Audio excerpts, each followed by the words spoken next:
From FingerLinks1.com, this is the Debrief. I'm Josh Durso, joined in studio by Ted Baker and Gabe Petrazio. It is Friday, January 31st, and we are talking about local college enrollment, residency, economic development, and a story of official misconduct from a local official. It is an exciting show indeed. Thank you both for being here. Always a pleasure. Thank you. So, Ted, aside from the topics that I just quickly rattled off, there was something that caught your eye, and interestingly enough, I thought it was a fair topic to open the show with. We had a change of heart from an elected official. That might catch people a little bit off. That doesn't happen very often, does it? No, a shout out to State Senator Rich Funke. He was a co-sponsor of the bill to ban flavored vaping liquids, and he saw the research that said that the problems and the deaths being caused are not being caused by these flavored products. They're being caused by black market products used to essentially vape pot.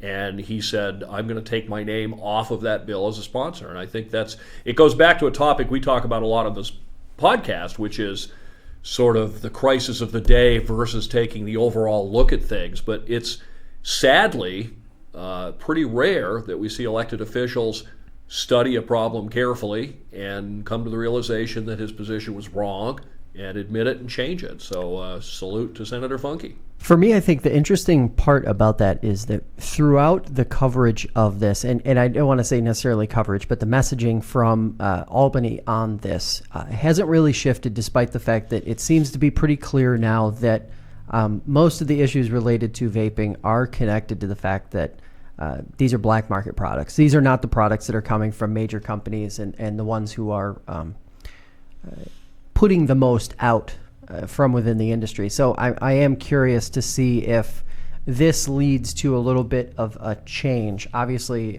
Senator Funke is not seeking re-election, so there's that.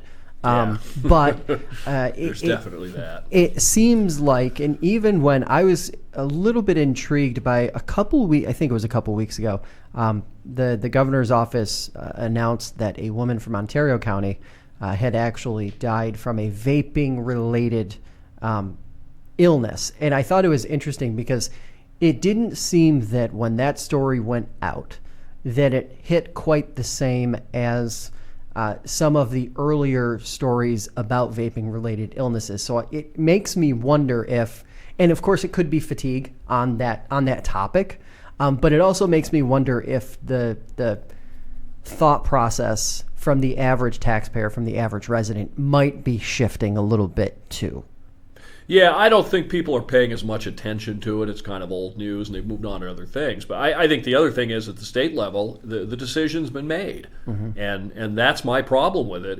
And I said this on my program and here on this program, fine, let's study what's going on and find out. Maybe vaping is more dangerous, but also part of the study needs to be what percentage of people who vape would go to cigarettes if vaping were banned. And would the net result of that be a positive? If they go back to cigarettes and that's worse, then maybe we keep the lesser of the two evils. But there's been no real study. It was one of the reasons flavored products were jumped on is because it's for the children. And lawmakers love to do things for the children, whether or not they do the children any good. Well, it's interesting too, right? Because I think while there has been a lot of focus on children and kids and teens and their access to these things, I believe, did New York not move to become one of the states that raised the legal age to buy cigarettes to 21? Has that enacted yet? I really should know the answer to that. I really should know the answer to that. Not that I'm aware of.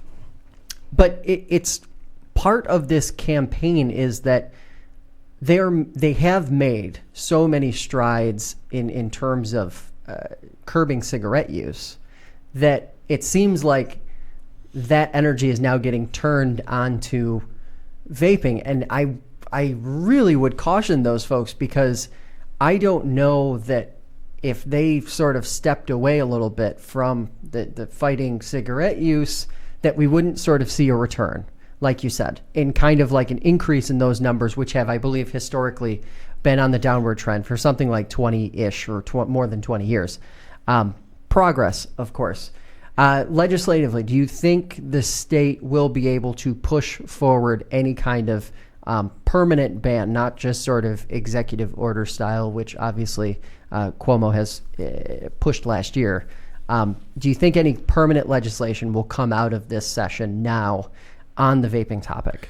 I wouldn't be surprised to see a ban of these flavored liquids, because I still think I think a lot of the public doesn't follow it as closely, and it just, again, that's my problem with so many of what things that lawmakers do, is it's about appearance rather than studying the problem and solving the problem. And so I don't think we'll see a complete vaping ban. There'll certainly be that effort made.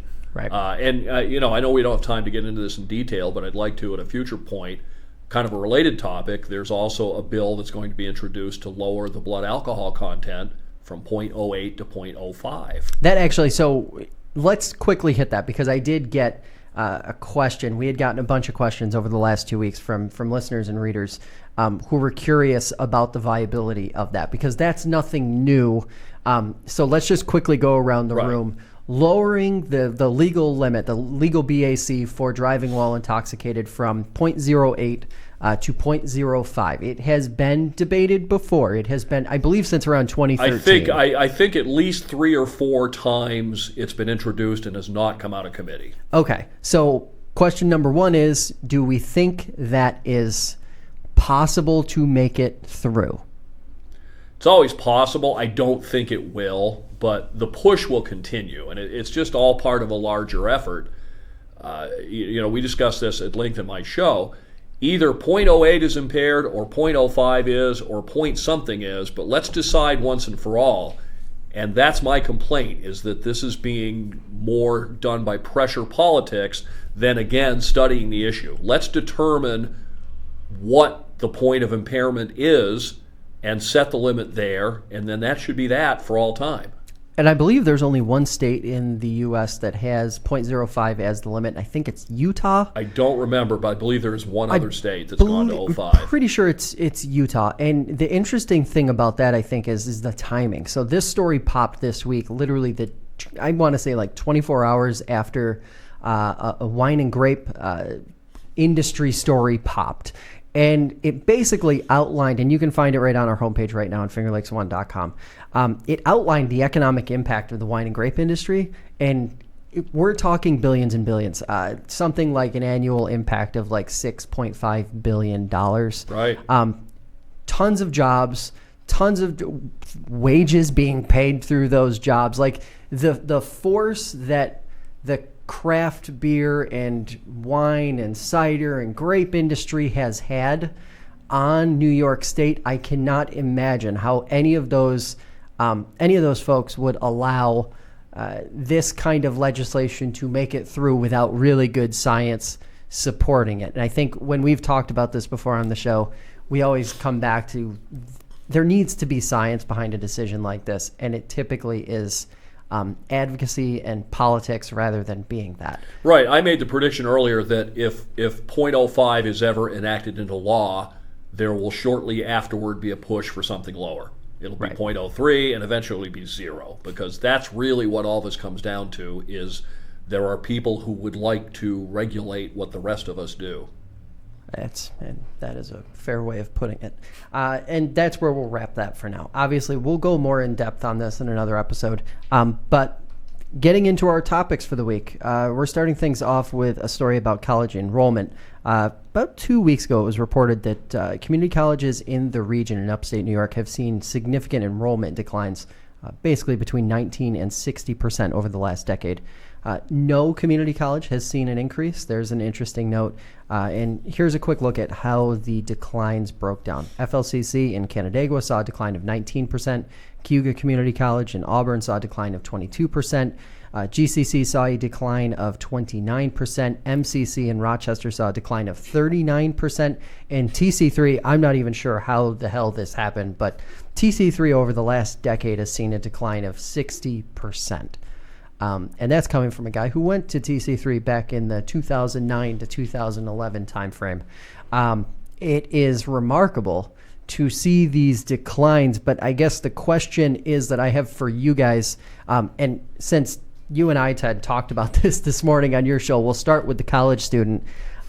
Should the average person be concerned about those numbers? I was going to first say, put it on the record so there's no fake news out there. The age was increased to 21 back in July of this year, or last year. Okay. So it was back in 2019. But I will say, it's interesting because I think what would be an interesting study to complement this is in the discourse a lot. We hear a lot about the state schools and how well the SUNY schools are doing versus the community colleges. So I'm interested to see how they do and how they fare comparatively because of how strong those institutions have really become in the region. I will say it is startling. Obviously, you see this decline, obviously, in enrollment, and it's not just in higher ed, but it's across a lot of different levels. And I think that is startling to see that even at the community college level, you're not seeing as much attendance over the past 10 years. It definitely is a sign to something, and I hope that maybe it's a curation of the institution to say that maybe the curriculums aren't working for them, or that they don't see value in going to get this degree at this community college. It's shocking because FLCC has been one of the leaders on this front. They're, one of the strongest, I would argue, community colleges in the region. Yeah. And they're right in Geneva, and they're really embedded in the community. So it is interesting to see the disparity from 19 to 60%, but I definitely think it is a sign of something. So I just quickly did a Google search just to see, and I found a Democrat and Chronicle story from last year, the beginning of last year, that said essentially there has been over, I think, a period of looks like 3 or 4 years, the most recent 3 or 4 years, the 4-year SUNY institutions have seen a decline of between 1% and 4%. I think 4% is the across the whole state number, so a decline nonetheless. Obviously, not as significant as the community colleges have seen. But Ted, we talked a little bit about it this morning. Like I said, walk us through how you sort of approached the data as you were looking at it. Well, I think, and I'd be interested to hear what Gabe says about the people that he knows. The purpose of college has always been you go to college to get a degree, to get a better job. I think a lot of young people look around and see that connection isn't quite there anymore. What do you call somebody with a 4-year degree? A barista. Increasingly, I think that young people have a different view of the workplace and of jobs and of careers. And the other thing I wonder about, too, is as we look at some of these numbers, I was thinking about this, is that typically community college is often the starting place for lower income students who go on to 4-year. I'm wondering if we're seeing an economic impact where either the parents or the students themselves feel like they just can't afford even that lower cost of community college, and they feel like they have to get out in the workplace, or they feel like they have to leave the area altogether to find better economic prospects somewhere else. Well, you have the obviously Governor Cuomo's initiative to basically eliminate tuition cost connected to state schools of all shapes and sizes, but there are a lot of, like we've talked about before, there are a lot of ancillary costs to going to college. You've got room and board, you've got the living expenses of just existing. It isn't sort of this cut and dry process. Now, we talked about it this morning. I lean personally toward the product not working. And I come from the news industry where we have a lot of products out there that just aren't working the way they did 20 or 30 years ago. Well, and that's where we talked on my show this morning about it's interesting that FLCC has the least of those losses, because I argued that I'm familiar with a lot of the things that they do because they come on my program regularly. I think they're very plugged into the job market, and their curriculum is very responsive to the needs of the job market. So that lends some credence to what you're saying. So maybe, they're the winner, quote unquote, at minus 19%, but maybe that shows that the colleges overall have to do a better job of aligning what they teach with the job market as it's changing. Well, and it's interesting too, because I thought really fascinating that the officials who had to respond to the data in general kind of painted this picture where, unemployment has declined a lot since the Great Recession. You don't have a lot of folks, going back to school sort of midlife, later in life to retrain, find second careers, that sort of thing. But my thought process on that was, well, you still have, when you look at K through 12 and enrollment in school districts, last year I created this massive table that's still on Finger Lakes One of every school district in the region. And it looked at enrollment from 1979 until 2019. And I tell you what, the declines haven't been that significant in the last 10 years in terms of enrollment. The big declines happened before that. So if these schools are still producing roughly the same number of students that they were 10 or 15 years ago, I just don't buy that you should have this shortage or this sudden decline in enrollment at these colleges, particularly community colleges. When you're talking about rural communities that are poorer, they should be the number one customers of these community colleges, but the institutions seem to be getting it wrong. Well, I think there's also become a pretty big pushback against the whole concept of college debt. It's become very common now for young people to enter the workplace after earning their four-year degree in debt to the tune of $100,000 to $200,000. So they're essentially taking on a mortgage almost before they've even begun their careers. And I think there's begun to be some pushback against that. I know there's been, I've seen some advertising campaigns touting jobs in the trades that, hey, instead of going to college and racking up this big debt, go to plumbing and heating school and become an HVAC contractor or a plumber and make a decent living without incurring all that debt.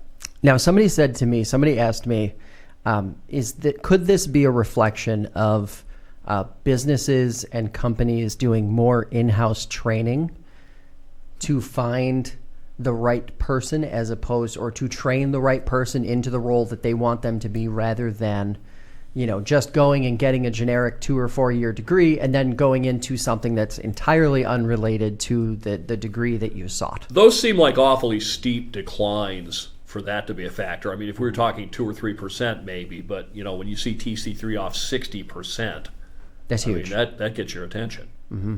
Now, I want to ask the college student, when you see other college students, does it seem like this is, on their mind? Do students realize that the campuses that they're on are a shell of their former selves?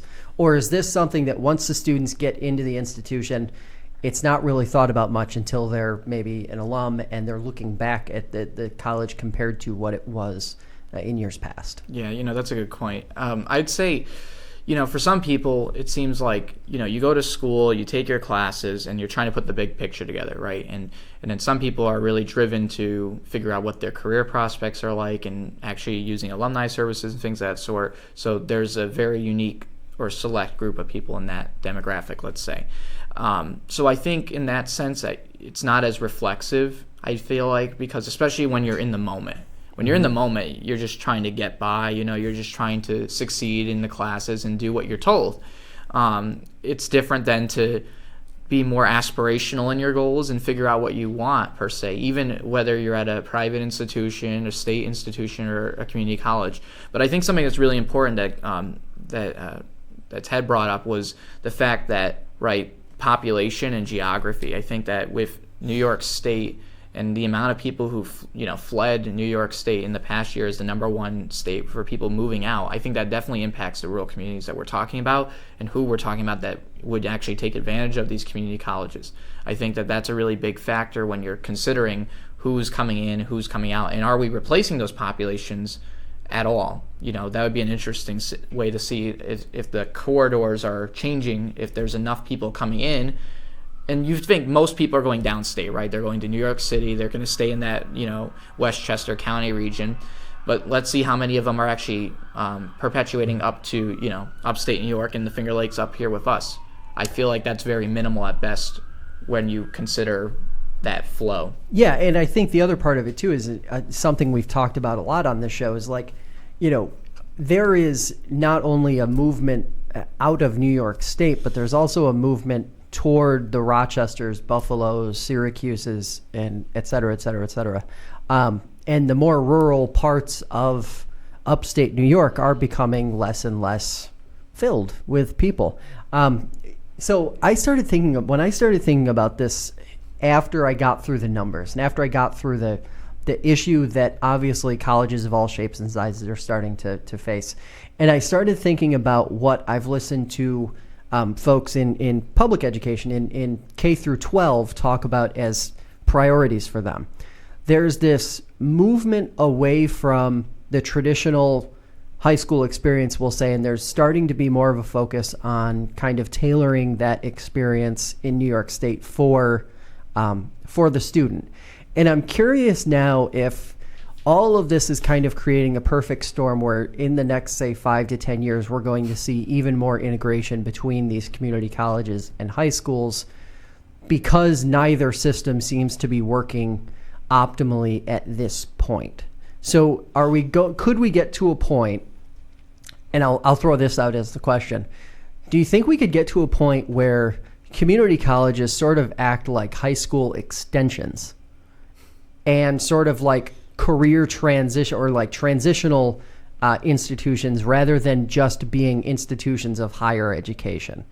Because I think a lot of students who go to community colleges for that purely higher education reason are using it as sort of a transition to a 4-year school anyway, whether that's private or state run.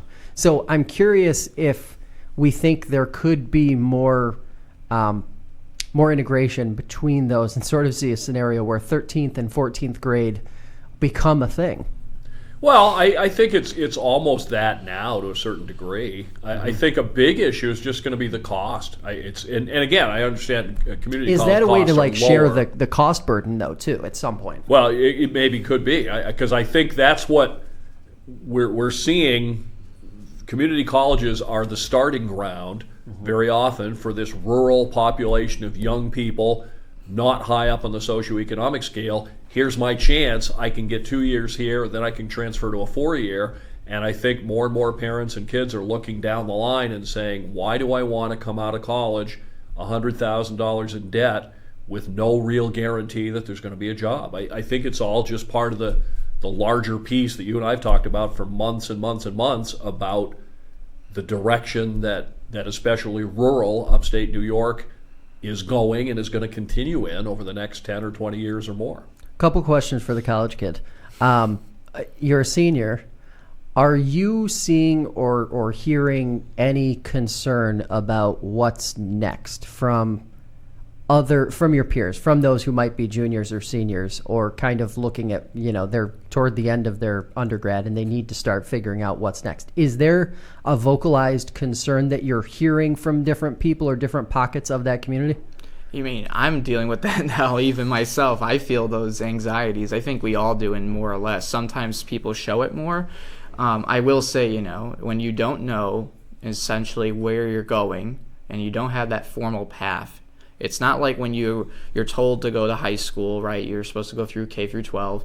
Like, this is now the real world where you have to really figure out what you need to do for yourself. But I definitely see that discourse, and it could fall on a bunch of people. You could blame the administration or the institution or the students, and I think it could be a combination of all of those factors. It depends on how you access your resources and who you're dealing with, and obviously I can't speak to everyone, but at least in my circumstance, I would say that I do feel those anxieties, and you're in that position where higher ed is great for learning, but doesn't necessarily have all of the practical skills. I'm in a senior seminar right now in the media studies department, and they're going around the room and the professor's asking, what would we like to get out of this class? And out of the 10 people in the class, everyone said real world skills. Real world skills. What are those? So building websites, they're saying, developing content, things of that sort. But that's like what we're talking about, though, in a way. Like, this is like understanding, bringing attention to curriculum at all different levels and seeing what are we actually learning and what are we paying for. And as Ted said, is that the right price? Should we be paying for this? And so that's a question. But for you, also going back to the aspect of the community colleges, I think community colleges are uniquely situated in a way where they are really present in high school communities already. So the high schoolers, they have people who go there, they're already connected, and then they go on and they can get an associate's or something of that sort while they're there. It is pretty prominent now. I think that they could build that up more, like institutionally speaking, like you're saying, investing more and partnering with them to kind of right, debunk that barrier, let's say. But I think that there's a strong connection between high schoolers who go out of the institution, like seniors who enter community colleges and then transfer on. Mm-hmm. And of course, connected to this topic, the workforce in Ontario County was dealt a blow this past week, and economic development, I would argue, was also dealt a pretty significant blow. Cheribundi CEO Mike Hagan says the company was faced with a tough choice. Reporting by the Finger Lakes Times there, the move to cease operation in Geneva and open that up in Michigan was a surprise to a lot of residents, but at the end of the day, they said this was something that they had been thinking about for a couple of years. This was nothing new. So this decision was sort of looming. They produced tart cherry juice. That is a mouthful. So it's gone, and now here's the discussion point. One, what's the reaction? And two, what's the message to economic developers who touted this as not just locally, but throughout the entire Finger Lakes? A lot of folks looked at this as a shining example of, see, this is what we're doing. This is why we're investing all of these state resources in these companies. Ted? Well, there's a whole lot fishy here in my mind. First off, the reason given for moving is that there's not enough of supply of tart cherries out of Wayne County. Michigan is the largest grower of tart cherries, so they're moving to Michigan.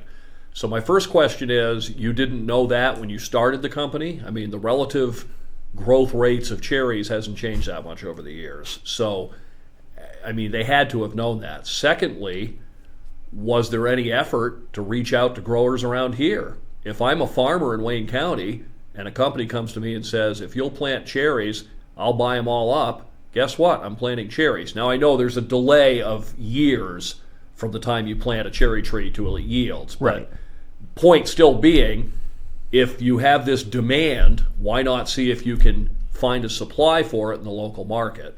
And then the part that really stood out for me as I read the link to the Finger Lakes Times article, it looks to me like Cheribundi has changed from a company that makes cherry juice into a company that wants to be snapped up by somebody for a profit. And it's about shareholders and profits, and that's a problem. That's again, we keep going back to our big economic trends.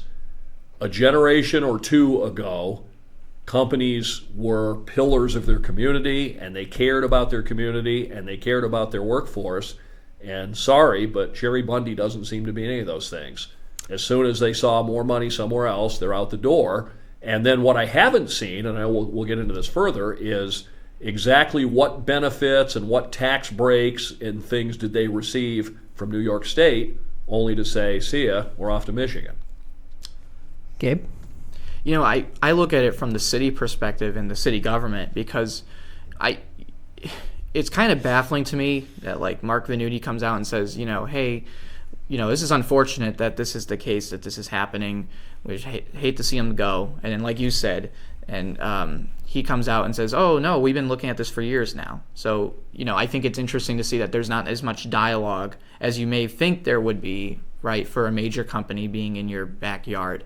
I think also it is a hitting loss because of the amount of jobs that are in the region there. I think there was it 60 jobs or something? I think about, and roughly 20 in the manufacturing part. And what I also found interesting was that they offered positions with the new company in Michigan to only 8 of those. So I don't know why Specific they wouldn't number. offer the entire workforce the chance to migrate. Again, it just none of this is being done for operational reasons. It's being done. Right. I don't remember the exact quote, but basically they're trying to pretty up this company and make it attractive for some investors to buy up. And let me throw one more thing into the mix when they're talking about the risk of going bankrupt. What does it cost to be the title sponsor of a football bowl game? Yeah. And was that maybe not the greatest decision that they ever made if they were trying to be profitable as a juice producer? Yeah, that's a critical part too. How do you grapple with running a Super Bowl game? In that sense, and investing in that and putting it out there. I understand that they think it's a smart marketing strategy, But you have to consider these things. And let's be frank, subsidized by New York State. And like you're saying, we don't know what that shapes out to be.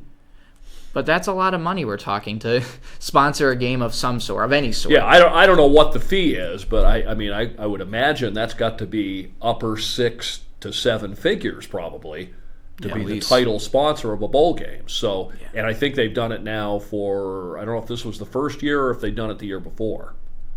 So, a few things that stuck out to me. One, the admission that private equity investment played a role in the exit, which is what, Ted, you were talking about. That seems like it should be something that folks in economic development, especially if they're handing out state tax breaks, are aware of. They should be aware of that happening, that if that's where the money is coming from to run the business, they should be aware. Because I feel like in that situation, and we kind of see it in the tech space a lot, where you have a lot of private equity being dumped into these startups, and the startups grow, and it literally is just, it's all about selling. Like, it is, you're building it to sell it. Well, and to be clear, I've got no problem with capitalism. I've got no problem with somebody starting a company. I wish I could start a company and sell it for big profit. The problem is when that becomes the primary motivating factor. Yeah. Cheribundi is no longer a cherry juice producer. They're now a shiny toy for some equity company to buy up.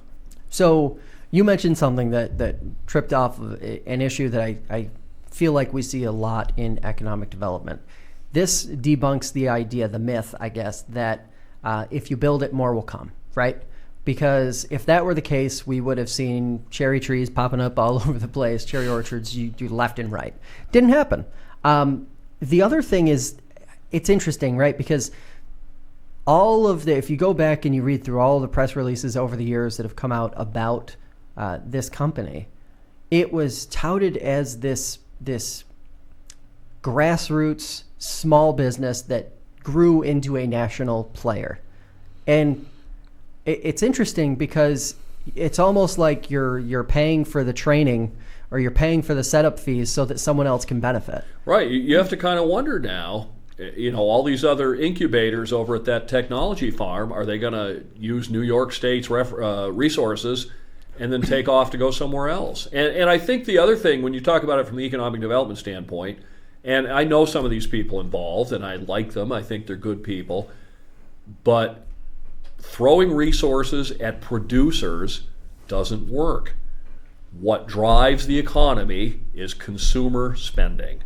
Mm-hmm. If they took every dollar they're spending now on economic development and gave it to consumers in the form of direct payments, that would stimulate the economy. If you got a $1,000 check or $5,000 check tomorrow, and if I did and Gabe did, what would we do? Mm-hmm. We'd go buy stuff with it. That's what creates jobs. It doesn't. You can't say we're going to build a factory and then people are going to buy this stuff. You build a factory when people say, I want this stuff. When people say, I want cherry juice, okay, I'll build a cherry juice plant. It doesn't work the other way around. Mm-hmm. And it's interesting, too, because it feels like economic development in New York State has kind of been reverse engineered for a long time now, since the handouts began, the big handouts. I'm talking about the economic development prizes, the revitalization funds for different downtowns. I'm talking about the big tax breaks that we see IDAs give out. But at the end of the day, economic developers can't beat New York State's problems. Because if you take what Cheribundi said at face value, they're leaving New York State because New York State it's too difficult to do business here.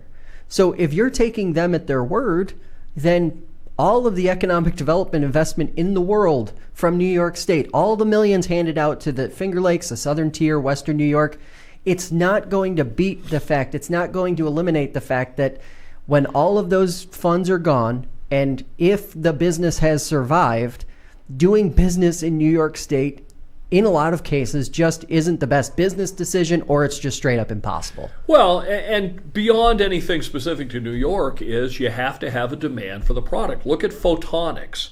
photonics was going to be the big thing, and the Infotonics Center in Canandaigua, and photonics this and that and the other thing. And here we are, how many ever years later. Does anybody know what that is? Does anybody know what they produce? Does anybody want it? Economic development, economy starts with demand. It really does. That's what drives everything. The personal computer didn't pop up because somebody said, let's build computers. It popped up because people said, I want this product. That's, again, you can't build it and they will come. It's like, find out what they're coming for and then build that. It's interesting because, like, I think to myself, if this system of economic development was going to work, the one that we're in now, it would have had to have come with the admission from the jump that things were not right in the business climate in New York, particularly upstate New York. And there would have to have been some concessions made and changes made along the way to ensure that after the tax breaks and after all of the dollars ran out, that the businesses could withstand the cost of doing business here and continue to operate. And I think that's been the big miss. And it's interesting too because, we saw in Geneva play out with Port 100 that, there was skepticism initially about investing in super small businesses, in startups.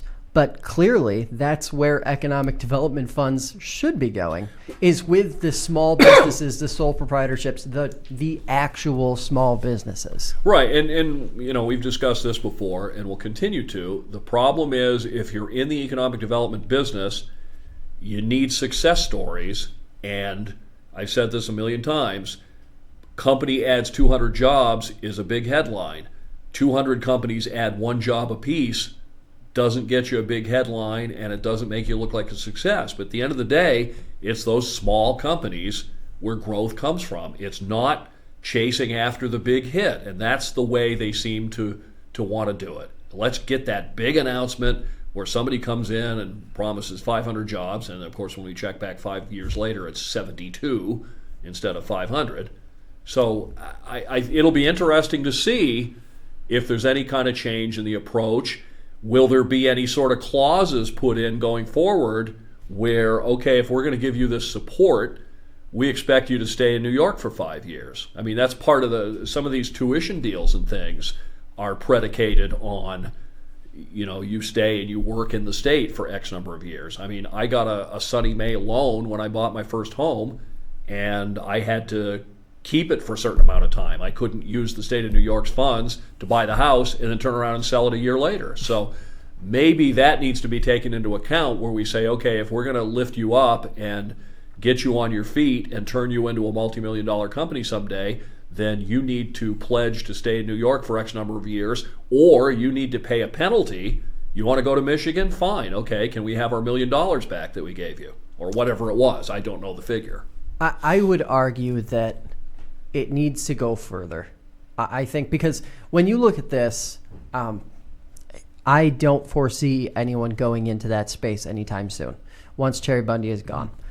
There is plenty of empty commercial space along that stretch of 5 and 20, and I just don't see it. So now BJ's is going to be gone. You have that empty space. You've got the old plaza behind the gas station that's been empty since I was a child. Yeah. And now you have the old Kmart and that space there, which is essentially empty aside from Big Lots and a couple small retailers there. But the Tops store is effectively empty, or will effectively be empty.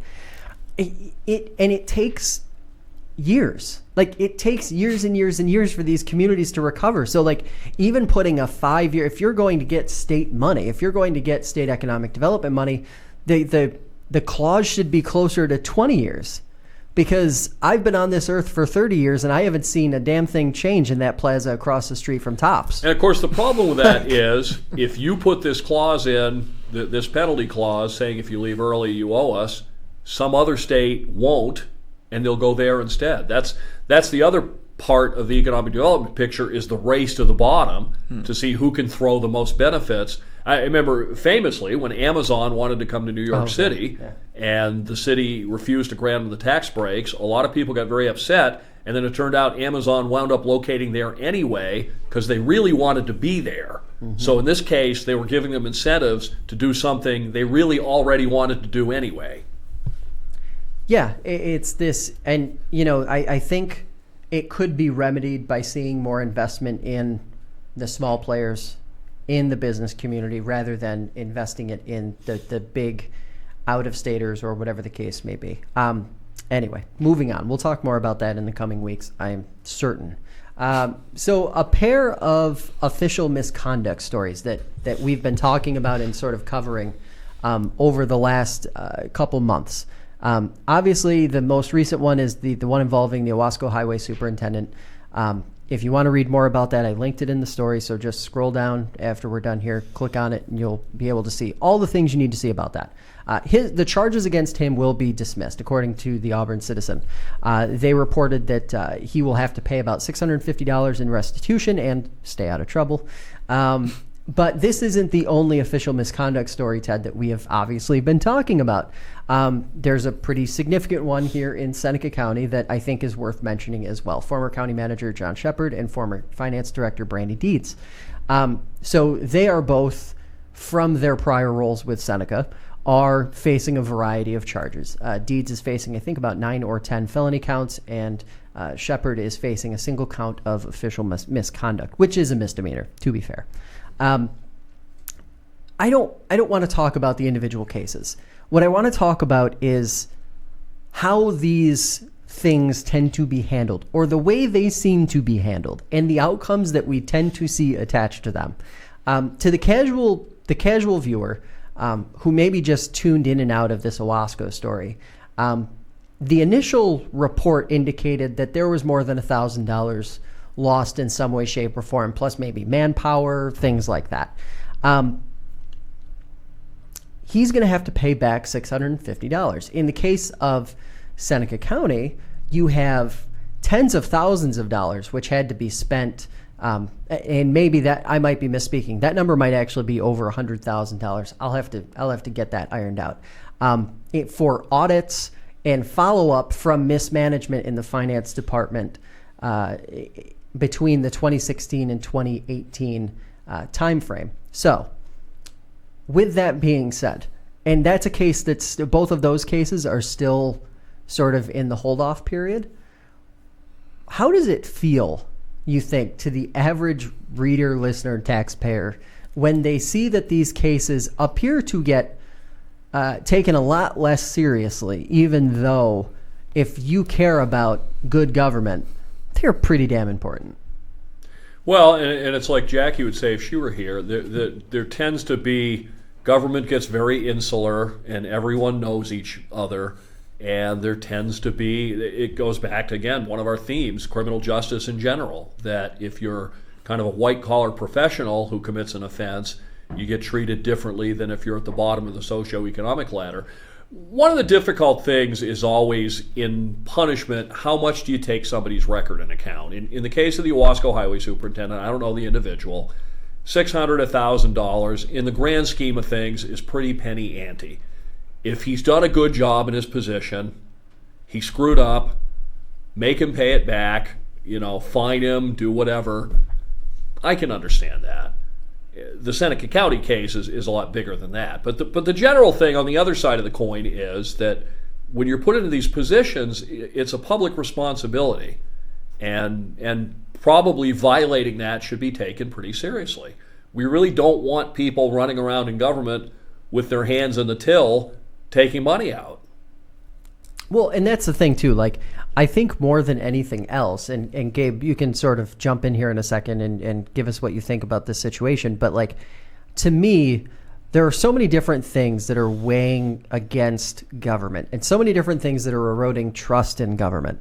And it's like, you are absolutely correct, Ted. If it is only $650 or $1,000 in the grand scheme of things in a town that probably has a budget of, 10, 11, $12 million, probably not that big a deal.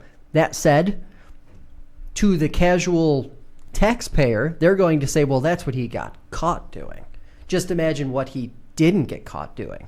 And it all depends on whether the individual is well liked, of course, or a pain in the butt that nobody likes. If he's a pain in the butt that nobody likes, they maybe treat it much more harshly than if he's a good old boy that everybody likes and everybody thinks, and he screwed up and, probably, who knows, maybe had every intention of trying to put the money back in and not get caught. You see that happen where somebody says, I'll just take a little bit here because I'm short and I'll put it back and no one will ever know.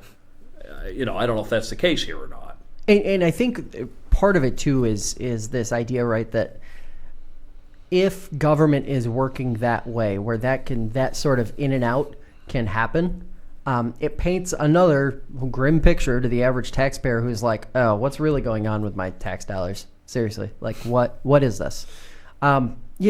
It's like, well, Gabe, jump in here. When you read this story as an outsider, because in this case you're a true outsider to the state and to the region, when you hear stories like that, or you see stories about official misconduct or elected officials or town officials, city officials screwing up, how do you react to it, and how do you place it in the grand scheme of things?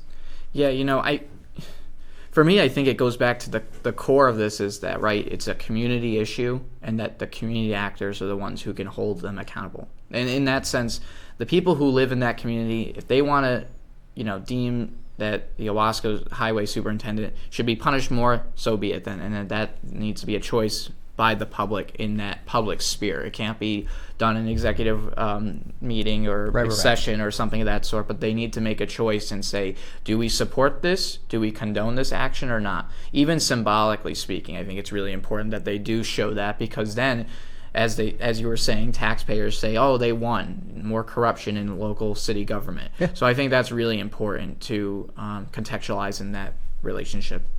Yeah, and I think as local officials are able to more and more work in sort of the background and not be, as media continues to shrink, there is less accountability. And, if it weren't for the Auburn Citizen, this story never would have even seen the light of day, essentially. So, it's, I think, important to sort of think about the implications. And to your point, Gabe, I think it's interesting that, I hear that argument a lot. Well, the legal system has gone as far as it has, as far as it can. It's up to the voters. Well, in this case, it might not be up to the voters for another 4 years. Yeah. And are they going to remember this? It doesn't always feel completely clean in that regard. And the other interesting thing, I guess, I just want to point out is it seems like some of the feedback from his supporters, and I know nothing about the Owasco Highway Superintendent other than that he was charged in this case, that it was politically motivated, or there was a feeling that it was somewhat politically motivated. If he's paying money back in restitution, he was not innocent, right? Right. We can acknowledge, Sure. It is verifiable at that point that he was not completely innocent in this situation. Could have been an honest mistake, but an honest mistake is an honest mistake. And he just won the election too, right? It was just his past cycle. Which goes to the point, if the voters did want to decide that they no longer wanted this individual representing them or working for their tax dollars, they aren't going to have the opportunity to do anything about it for, another 2 or 4 years.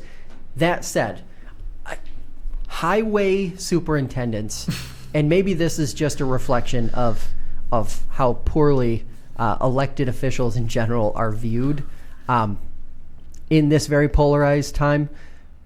Highway superintendents seem to be some of the most liked people in government.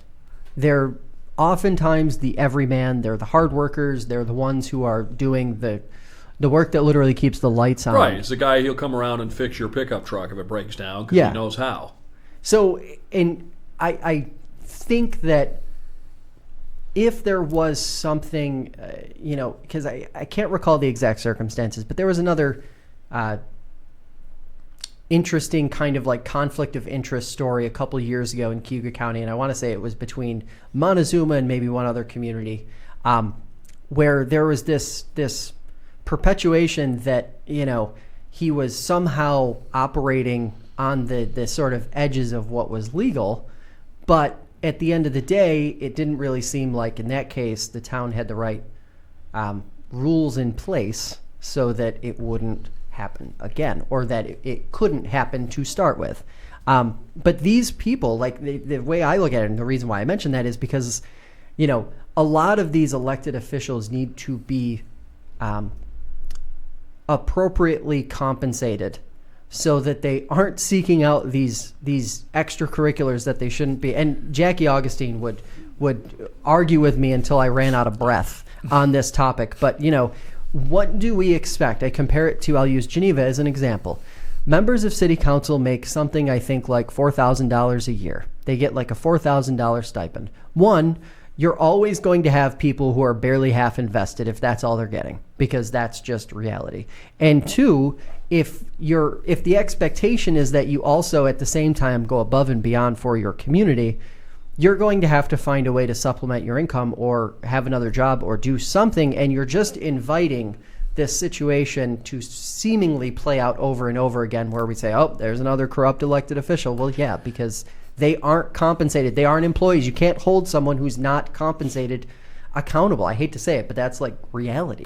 Well, I'm not sure that it even has that much to do with that. I think that there's always a temptation when you're in these kind of positions. So if you're a highway superintendent, you've got a petty cash fund or a credit card or something. So if a part breaks on the dump truck or on the plow, you order a new one. So what's to stop you from ordering a part for your car or your truck on the same card? Now, like I said, maybe you have every intention of paying it back at some point in the future. And again, I don't know all the details of the story. Maybe it is politically motivated. Maybe he's been doing this for years and everybody looked the other way and he always paid the money back, and someone on the other side of the political divide found out and decided to make hay about it. There's always going to be that temptation when you're in a position where you can handle public funds to divert some of them your way, even if it's temporarily. So, again, I guess I go with what Gabe was saying about it's the town's decision. If everybody agrees, he's a good guy and he screwed up once, and make him pay it back and let's move on. That's their decision to make. And of course, we're going to keep talking about this topic as what I think we might do is, because we were getting a bunch of questions this past week to our email address and our Facebook account about issues related to transparency in government. I think we might dedicate an episode to that and just kind of like run through some basics of what happens at meetings and things like that. So watch for that in the next couple weeks. But as we run out of time, Ted, where can folks listen to you Monday through Friday? On the Finger Lakes Morning News. That's on WGVA in Geneva, 95.9 FM, 1240 AM, and WAUB in Auburn, which is 98.1 FM and 1590 AM. And together we're called Finger Lakes News Radio. And gentlemen, thank you very much for coming in this morning. Thank you. As always, thanks for joining us. We will be back next week with another episode. In the meantime, though, download the FingerLakes1.com app and find the show on Apple Podcasts or Spotify. For Gabe and Ted, I'm Josh. I'll see you next time.